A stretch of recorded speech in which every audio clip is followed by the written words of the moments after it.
নমস্কার বন্ধুরা, আপনারা যে যেখানে আছেন ভালো আছেন, সুস্থ আছেন, সেই প্রত্যাশা নিয়ে আজ আপনাদের সঙ্গে শেয়ার করছি আমার ছোট্ট একটা ভিডিও। রান্নার ভিডিও নয় বন্ধুরা, ছোট্ট একটা কাজ গোছাবার জন্য রান্নাঘরে চলে এসেছি। তো হঠাৎ দেখলাম খুব সুন্দর বৃষ্টি হচ্ছে। আর এর আগেও দেখেছেন যে আমি মাঝে মাঝেই বৃষ্টি আপনাদের সঙ্গে শেয়ার করি। আর আমার কিচেনের সামনে শুধুমাত্র এই গাছটা আছে। এই গাছের ওপর যখন বৃষ্টি পড়ে এবং পাশের লাইট পোস্ট থেকে যে লাইট এই গাছের ওপর পড়ে, বেশ ভালোই লাগে। তো মাঝে মাঝে আমি আপনাদের সঙ্গে এটাই শেয়ার করে থাকি। তো বন্ধুরা, ছোট্ট এই কাজটি দেখুন, এখানে মানকচু আমি লবণ মেখে রেখে দিয়েছিলাম। তো ভাবলাম আজ যখন রান্না করব না, তখন এই মানকচু আমি একটু গরম জলে সেদ্ধ করে রাখি। তো সেই কারণেই এই রান্নাঘরে আসা। তো এখন বন্ধুরা রাত প্রায় দেখুন 2টো বাজতে চলেছে। তাই ভাবলাম মানকচুটুকু সেদ্ধ করে রেখে তারপর ঘুমাবো। তো যাই হোক বন্ধুরা, এই মুহূর্তে এত সুন্দর বৃষ্টি, তাই বৃষ্টির একটু ভিডিও ধারণ করলাম। বন্ধুরা, যখন এই বৃষ্টির ভিডিও ধারণ করেছি, তখন কিন্তু ঘুণাক্ষরেও জানতে পারিনি বা বুঝতে পারিনি যে এই এত সুন্দর বৃষ্টি একসময় আমার এবং আমার প্রতিবেশীদের, এমনকি সমগ্র কলকাতাবাসীকে চরম দুর্গতির মধ্যে ফেলবে। যথারীতি মানকচু সেদ্ধ করে জল ঝরিয়ে টেবিলের ওপর রেখেছি ঠান্ডা হবার জন্য বন্ধুরা, তারপর ফ্রিজে তুলব। তো আমি বিছানায় এসে ভাবছি একটু শুয়ে নিই কিছুক্ষণ, তারপর মানকচু ঠান্ডা হলে ফ্রিজে তুলে রাখবো। তো বন্ধুরা, এই শুয়েছি মাত্র, ঠিক তখনই আমার ছেলে ডেকে বলল যে মা, ছাদ থেকে জল গড়িয়ে সিঁড়ি বেয়ে নিচে নামছে। তো তৎক্ষণাৎ উঠে পড়লাম এবং আমার হাজব্যান্ড, আমার ছেলে ও আমি তিনজনে গিয়ে দেখি ছাদে প্রচুর জল জমেছে। কারণ হচ্ছে আমার ছাদে কিছু নোংরা ছিল, সেগুলো সব গিয়ে ওই ছাদের যে জল নিষ্কাশনের পাইপ সেখানে আটকে গেছে। আর পাশের বাড়ির ছাদে প্রচুর গাছ আছে, তাদের গাছের ফুল পাতা সব পড়েছে, সেগুলোও গিয়ে আটকেছে। তো আমার ছেলে বলছে যে সে গিয়ে ওই মুষলধারে বৃষ্টির মধ্যে ওইগুলো পরিষ্কার করবে। একে তো মুষলধারে বৃষ্টি হচ্ছে, তারপর ক্রমাগত বিদ্যুৎ চমকাচ্ছে। এই অবস্থায় আমি মা হয়ে আমার ছেলেকে কি এই পরিষ্কার পরিচ্ছন্নতার কাজে ঠেলে দিতে পারি? আমি বললাম, না, তুমি যাবে না, তুমি আর তোমার বাবা নিচের দোকান সামলাও, দেখো কি অবস্থা, আমি এদিকটা দেখছি। তো ওরা বাপ বেটা নিচে চলে গেল। ভাবছি ছাতা নিয়ে ছাদে গিয়ে ওই পাইপের মুখ পরিষ্কার করব। কিন্তু যে হারে বিদ্যুৎ চমকাচ্ছে বন্ধুরা, তাতে ছাতা নিয়ে যাওয়ার সাহস পেলাম না। আবার দু হাতের এক হাতে যদি ছাতা থাকে, তাহলে ময়লাগুলো তুলে তুলে ফেলবো কিভাবে? তাই সরাসরি বন্ধুরা প্রবল বৃষ্টি ও বিদ্যুৎ চমকানোর মধ্যেই ছাদে গিয়ে সেই পাইপের মুখ পরিষ্কার করতে শুরু করলাম।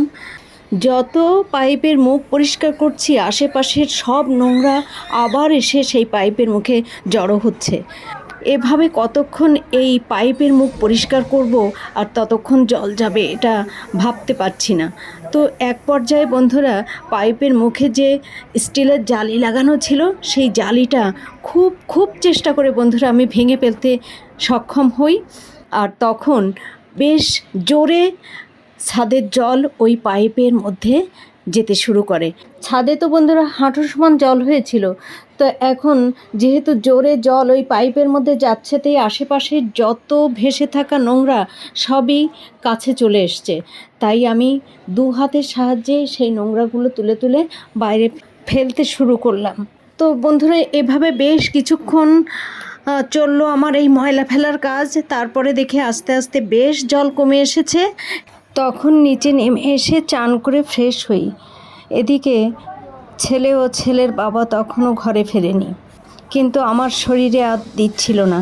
তাই আমি আর দোকানের দিকে যাইনি যে ওরা কি করছে না করছে তা দেখার জন্য।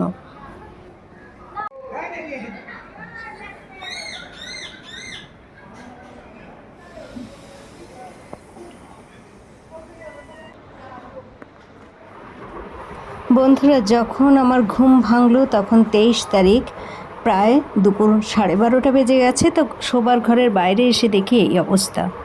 আর এই অবস্থা দেখে আমি সঙ্গে সঙ্গে দোকানের দিকে রওনা হই। বন্ধুরা, আমি সিঁড়ি ঘরে চলে এসেছি। এই সামনের কাঠের দরজা দিয়েই আমি ঘরের বাইরে যাই। এর বাইরে একটা গেটও আছে, লোহার গেট। আর বাঁদিকে আমার দোকান। তো দেখুন এখানে কত জল হয়েছে। ওরা কাপড় চোপড় নিয়ে এসেছিল জল আটকাবার জন্য। তো যাই হোক বন্ধুরা, এত জল কি আর এই কাপড় চোপড় দিয়ে আটকানো যায় না। তো এখন আপনাদেরকে সঙ্গে নিয়ে আমি দোকানে ঢুকছি। বন্ধুরা দেখুন, বন্ধুরা দোকানে কত জল, একটা বালতি ভাসছে। আর নিচের তাকগুলো ওরা ক্লিয়ার করে ফেলেছে, যা যা ছিল।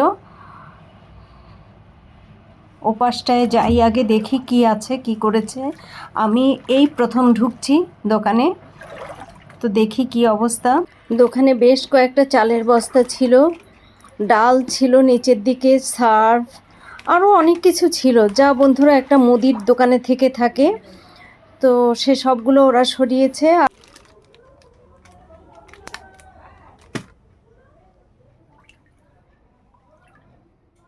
এই ক্লিপগুলো সব ভিজে গেছে।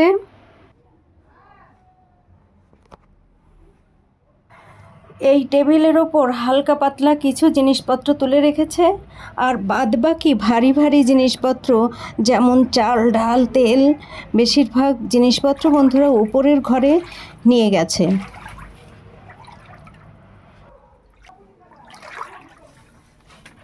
এখানে আরেকটি বালতি ভাসছে। বন্ধুরা, প্রথম দুজন বাপ বেটা শুধু জল ছেঁচেছে, কিন্তু বাইরে যখন এত জল, তখন জল ছেঁচে কি আর দোকানে জল কমানো সম্ভব বলুন? বাইরে থেকেই তো জল দোকানে ঢুকছে। ফ্রিজের অল্প কিছু অংশ জলের নিচে রয়েছে।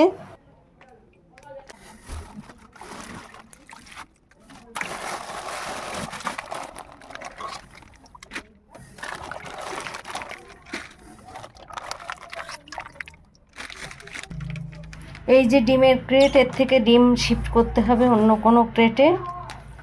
তো সেগুলো বন্ধুরা আপনাদের সঙ্গে আর তেমন কিছু শেয়ার করব না, কারণ ওপরে যে জিনিসগুলো ভেজা অবস্থায় তুলে নিয়ে গেছে সেগুলো আমাকে বেছে বেছে দেখতে হবে কোনগুলো ভিজে আর কোনগুলো শুকনো আছে। তো সেগুলো আলাদা করে তারপর আমাকে রোদ্দুরে দেওয়ার ব্যবস্থা করতে হবে।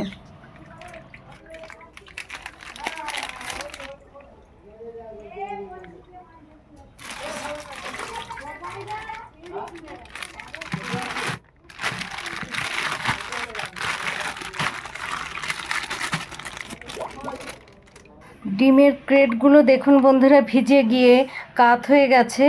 এখনই ডিমগুলো পড়ে ভেঙে যেতে পারে, তাই আগেই আমার এই ক্রেট থেকে ডিমগুলো সরিয়ে নিতে হচ্ছে। তো বন্ধুরা, এখন আমি অফ ক্যামেরায় এই ডিমগুলো অন্য ক্রেটে সরিয়ে নেব।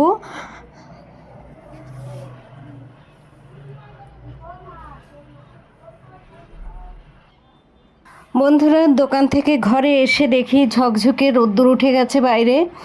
যেহেতু দোকান বন্ধ ছিল সেজন্য বুঝতে পারিনি। তো দেখুন আমার সিলিংয়ে রাস্তার জলের ওপরে যে রোদ্দুর পড়েছে তার রিফ্লেকশন দেখা যাচ্ছে। বন্ধুরা, যেহেতু রোদ্দুর উঠেছে তাই দোকানের যে সমস্ত সামগ্রী ভিজে গেছে সেগুলো একটু রোদ্দুরে দেওয়ার ব্যবস্থা করছি।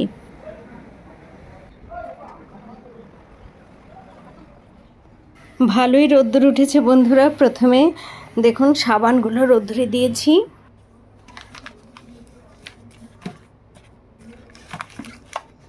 এরপর ফলসগুলো পলিথিনের প্যাকেট থেকে বের করে একে একে রোদ্দুরে দেব। সে বিরাট খাটনি বন্ধুরা, কি করব, করতেই তো হবে। তো আস্তে আস্তে কাজগুলো করে ফেলি বন্ধুরা।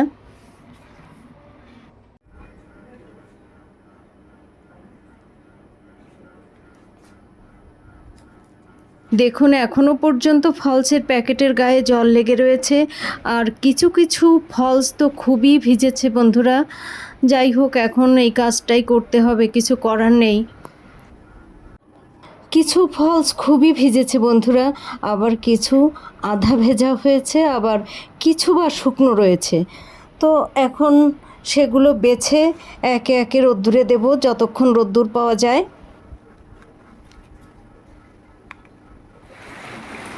কিছু ফলস মেলেছি, ঠিক সেই মুহূর্তে দেখুন আবার বৃষ্টি চলে এলো।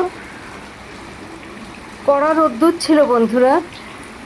এই হচ্ছে প্রকৃতি, কখন যে হাসে আর কখন যে কাঁদে তা বলা বড় মুশকিল।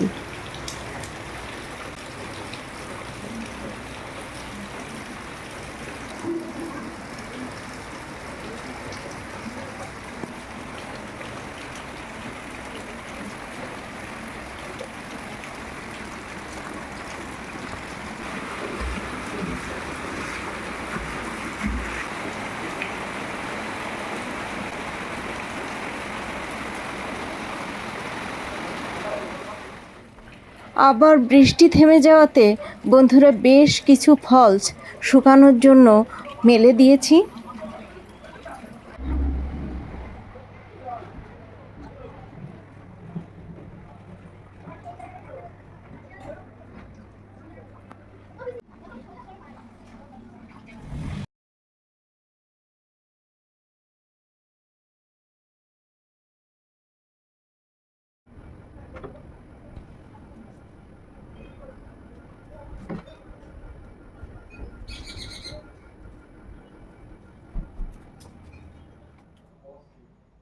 বন্ধুরা এখন বাজে রাত 8টা। তো আমার বেশ কয়েকজন কাস্টমারের রিকোয়েস্টে আমাকে বাধ্য হয়ে দোকানে আসতে হয়েছে। কারো ডিম লাগবে, সয়াবিন লাগবে, আটা ময়দা লাগবে, তেল লাগবে, তারপরে চা লাগবে, দুধ লাগবে, কফি লাগবে, মশার ধূপ লাগবে। তো বন্ধুরা কি করব বলুন, আসতে তো হবেই। তাই বাধ্য হয়ে দোকানে এসেছি তাদের এই মালামালগুলো দেওয়ার জন্য।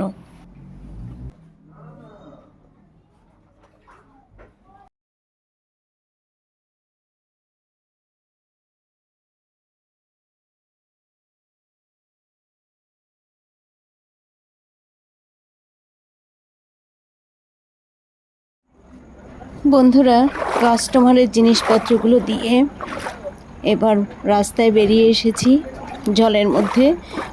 জাস্ট একটু দেখব যে রাস্তায় কতটুকু জল হয়েছে।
বন্ধুরা স্কুটির নিচে হচ্ছে ওয়াটার রিজার্ভার।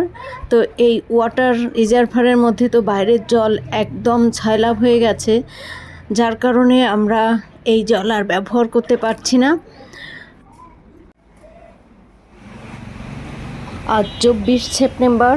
বন্ধুরা দুপুরবেলা বেশ রোদ্দুর উঠেছে, কিন্তু রাস্তার জল রয়ে গেছে। আমার দোকানেও হাঁটু সমান জল রয়ে গেছে। কি করব, কিছু করার নেই। বন্ধুরা আমি বৃষ্টি দেখে কত খুশি হয়েছিলাম, কিন্তু সেই বৃষ্টি যে এত কষ্টের কারণ হবে শুধু আমার নয়, আমার প্রতিবেশী এবং আমার ভালোবাসার শহর কলকাতার সমগ্র কলকাতাবাসী একই কষ্টের একই দুঃখের সম্মুখীন হয়েছেন। সেই সঙ্গে অনেকগুলো অমূল্য জীবনকে আমরা হারিয়ে ফেলেছি বন্ধুরা। তবে আমরা যারা দূরে থেকে বানভাসী মানুষদের দেখি, তাদের দুঃখ কষ্ট কি একইভাবে উপলব্ধি করি আজকে যা আমরা নিজেদের জন্য করছি? এতক্ষণ ধরে আমার যে সকল বন্ধুরা ভিডিওটি দেখলেন এবং ভবিষ্যতে যে সকল বন্ধু দেখবেন তাদের প্রত্যেককে অসংখ্য অসংখ্য ধন্যবাদ। আজ এ পর্যন্তই। ভালো থাকুন, সুস্থ থাকুন, সকলেই নিজের পরিবারের খেয়াল রাখুন।